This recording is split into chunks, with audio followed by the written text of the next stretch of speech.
ওই মুখ্যমন্ত্রী মমতা বন্দ্যোপাধ্যায়ের অনুপ্রেরণায় লোকশিল্পীদের একটা কর্মশালা জেলা ভিত্তিক, সেই জেলা ভিত্তিক কর্মশালা আমাদের পূর্বস্থলী আগে নজরুল মঞ্চে এখানে হলো। জেলার তথ্য সাংস্কৃতিক আধিকারিক রামশঙ্কর বাবু আছেন, জেলা পরিষদের কর্মাধ্যক্ষ শান্তনু কুমার, আমরা সবাই ছিলাম। প্রায় 350-এর ওপর প্রতিনিধি এখানে যোগ দিয়েছেন।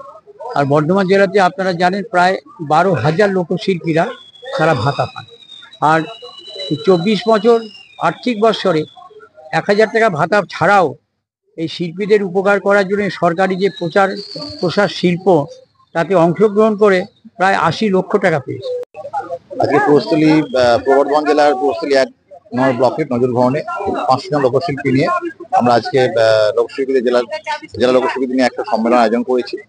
এবং সেখানে সব মিলিয়ে প্রায় 500 লোকশিল্পী আছে, ভিন্ন আঙ্গিকের আছে, বাউল থেকে শুরু করে বাউল, রনপা, রায়বেশি থেকে শুরু করে ভিন্ন ঘোড়া নাচ, এছাড়া আরো ভিন্ন আঙ্গিকরা আছে।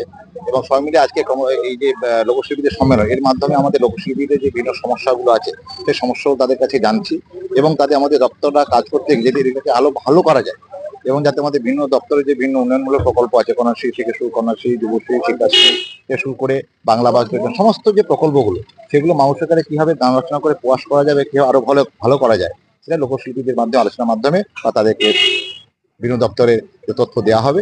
এছাড়াও তাদের কাছ থেকে আমরা শুনবো যে তাদের ভিন্ন মাঠে ঘাটে কাজ করতে গিয়ে তাদেরকে সুবিধা অসুবিধা হয়, যাতে আমরা সবসময় আমাদের সরকারের পক্ষ থেকে আমরা সবসময় তাদের পাশে থাকতে পারি, এটি আমাদের মহা উদ্দেশ্য।